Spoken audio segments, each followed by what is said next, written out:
Hello, kindergarten families. This video is going to help you remember what we learned in class, kindergartners, about journaling.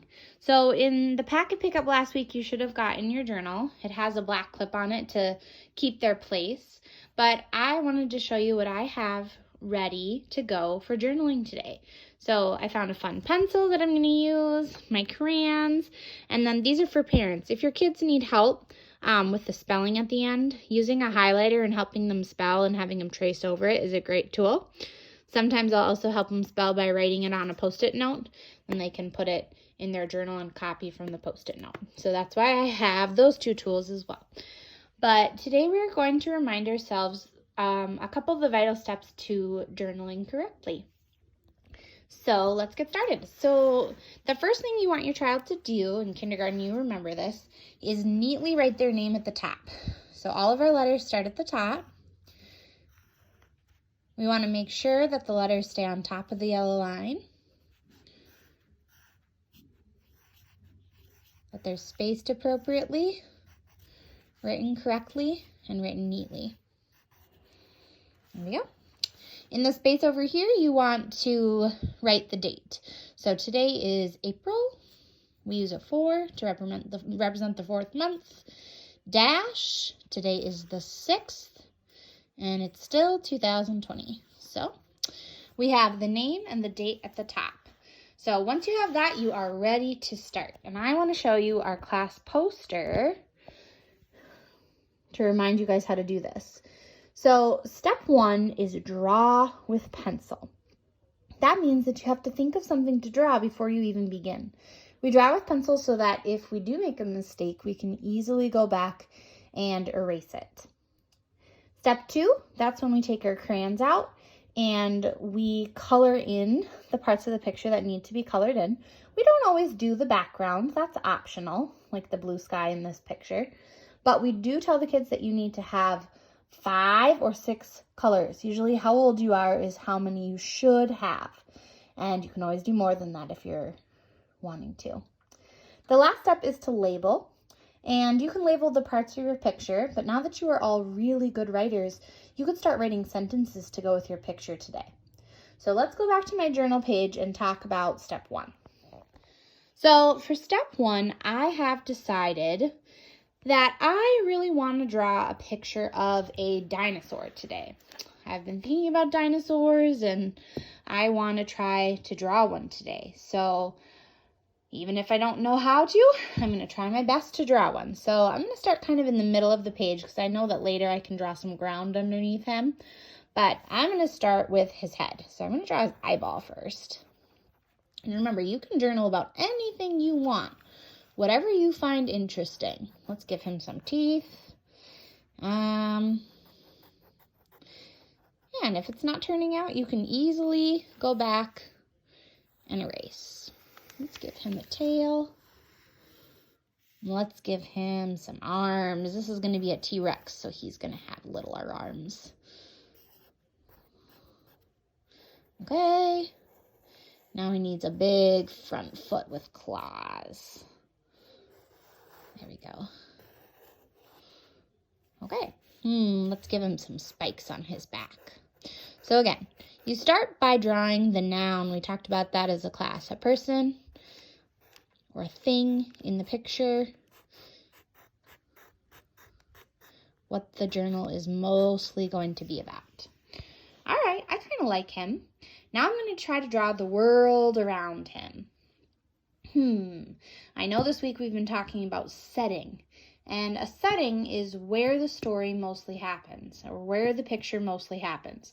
So I guess for a dinosaur, he'd probably live outside. And I know a lot about dinosaurs, and I remember that there used to be volcanoes. So I'm going to draw some ground underneath his feet, so it doesn't look like he's floating anymore. And I'm going to start with a volcano in the background. So I'm going to draw that volcano up there. And it's going to be exploding lava all down the side of it. I'm also going to draw, let's see, a palm tree next to him. Because I think there was palm trees back then. But this would be where the dinosaur lives. So this would be the setting of my picture. So once I like what it looks like in pencil, I'm ready for step 2. And that would be to color it. Now, I don't want to spend all my time showing you how to color, so I will take a picture of my finished picture after this is all done. So let's kind of skip step 2 today and go on to labeling and sentence writing. Now, labeling, we've talked a lot about it as a class. We try to label everything in our picture, and the kids can use inventive spelling, which just means saying the sounds. So you'll see that I have the word tree here, but they might spell it T-R-E, tree, and that's fine. Or pumpkin might be pumpkin. So you can use inventive spelling at home too. But if your child just wants to label, that's fine. Another thing you can do, though, is learn to spell. So I'm going to write a sentence to go with my dinosaur picture, and I want to say, I see a big dinosaur. So first I count the words. I see a big dinosaur. I see 5 words. So I'm going to draw 5 lines so I remember how many words I'm writing. I see a big, I'm running out of room. I'm going to go down here. Dinosaur. Dinosaur is a long word. And I know that all sentences end with a period. Now, parents, your child doesn't have to use these lines, but it definitely is a great tool to help them know where the word placement is. So then work with your child to remember the sight words. I see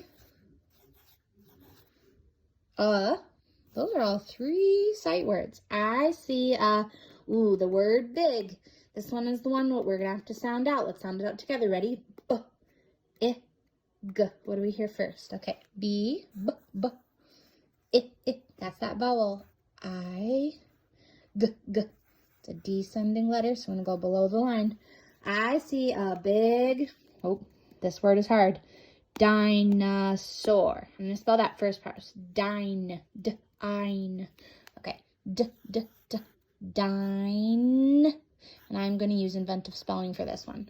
Dine, Dine, Dina,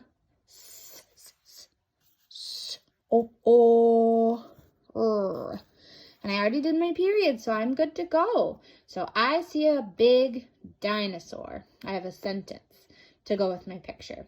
So again, I will take a picture of it all colored in and finished. But this week when you are journaling, remember, think of a noun, a person, or a thing, an animal, to go in the picture. And then think about the setting, the world around him. Where would he be? And you want your journal page to be mostly filled out. You don't want just a tiny picture right here and then the rest blank. You really want to fill the page. So, thank you for watching this and good luck journaling this week.